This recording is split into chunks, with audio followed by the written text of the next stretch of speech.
Halo Sobat Literasi. Kami dari SMP Negeri 1 Buya Suri. Perkenalkan, nama saya Grace. Nama saya Mei. Nama saya Putri. Nama saya Ito. Nama saya Pablo. Kami sedang berada di perkebunan Wekilok. Ayo guys, ikuti kami yang akan berkeliling melihat tanaman apa saja yang ditanam di perkebunan ini. Let's go! Bersama tomat yang memerah pelan, terung yang menua di bawah matahari, dan cabai yang menggigit dalam sunyi lada. Jadi teman-teman, saat ini saya sedang berada di perkebunan tomat, dan tomat-tomat yang berada di sini sudah siap untuk dipanen.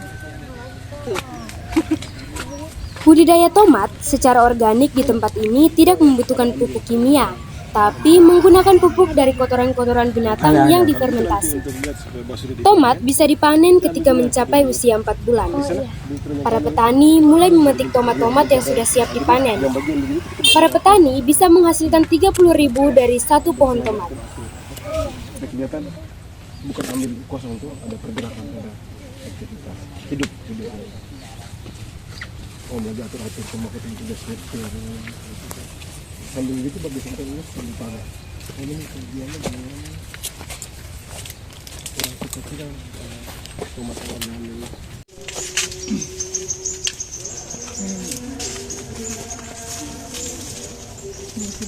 Ngawan, langsung.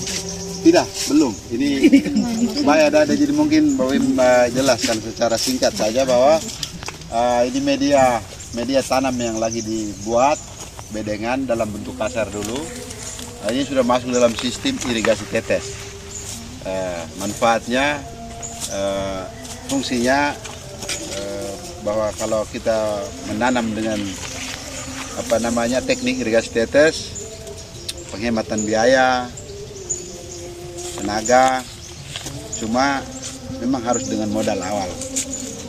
Tetapi setelah itu lebih gampang ketimbang kita dulu yang kita portua dong hanya pakai cangkul, air juga harus pakai siram atau pakai selang, kan kita buang waktu, buang tenaga.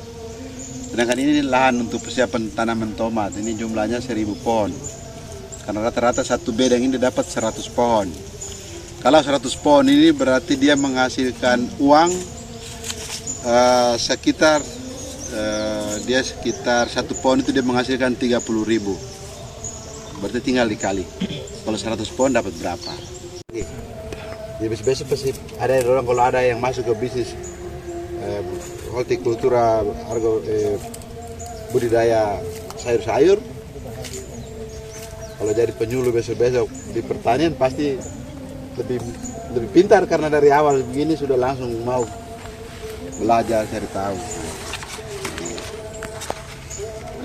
Mungkin hanya sedikit gambaran dari Wim untuk media tanam tomatnya. Awalnya itu begini.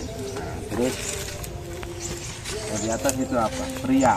Itu juga sistemnya hanya simpan pupuk organik di dalam, terus sedikit gundukan, tanam. Selain tomat, di sini juga para petani membudidayakan terong yang juga menggunakan pupuk dari kotoran binatang yang difermentasi. Terong yang dibudidayakan hanya terong ungu. Terong biasanya dipanen ketika mencapai usia 3 bulan. Sebaiknya terong dipanen ketika masih mengilap, belum terlalu tua dan keras.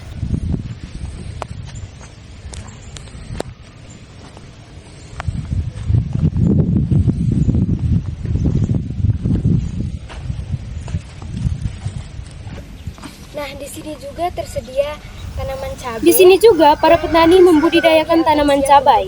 Cabai biasa dipakai ketika mencapai usia 3 bulan.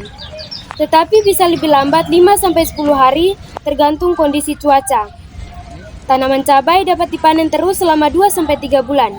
Dalam kondisi sehat, cabai dapat menghasilkan 20-30 panen.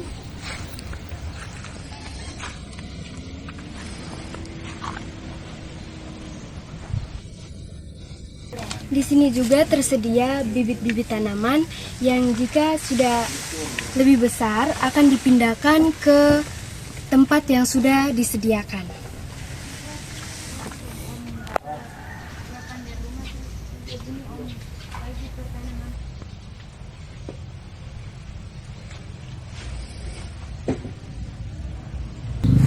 Wih, kebun tadi bagus tuh. Sangat bagus. Bagus dia punya tanaman itu. Dia punya tanaman tuh tidak pakai bahan kimia, semuanya organik, jadi manfaatnya untuk kesehatan tuh ya Sangat bagus. Bagus sekali. Baru kamu tahu kah tidak? Ternyata pemilik kebun itu tuh mantan anggota DPR. Yang benar saja. Iya, benar.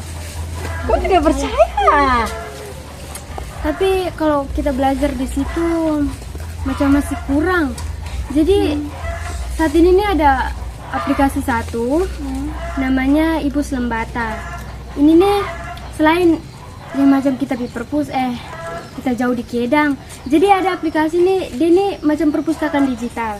Dalamnya ada buku-buku terkait pembelajaran tentang pertanian. Jadi tadi kan kita cuma wawancara sebentar tuh, jadi kita bisa belajar lebih dalamnya tuh lewat aplikasi ini. Terus tuh di aplikasi itu tuh cuman ada buku pertanian saja kah? Tidak kak, banyak. Aplikasinya mana? Ini yang ini nih, yang ini. Oh. Ternyata ada itu aplikasi. Bagus nih. Kita baca di situ kita bisa download. Kita tanya nggak bisa download. Bisa kampus nih. Downloadnya di mana? Di Play Store. Itu kan aplikasi dari apa pun jadi Kami dari SMP Negeri 1 Buya Suri mengajak Bapak Mama, Om Tante, Kakak adik sekalian, singkatnya Sobat Literasi, jangan malu mempunyai cita-cita sebagai petani. Karena pajak terbesar Indonesia dari petani, dan petani juga yang membayar gaji PNS. Sekian dan terima kasih.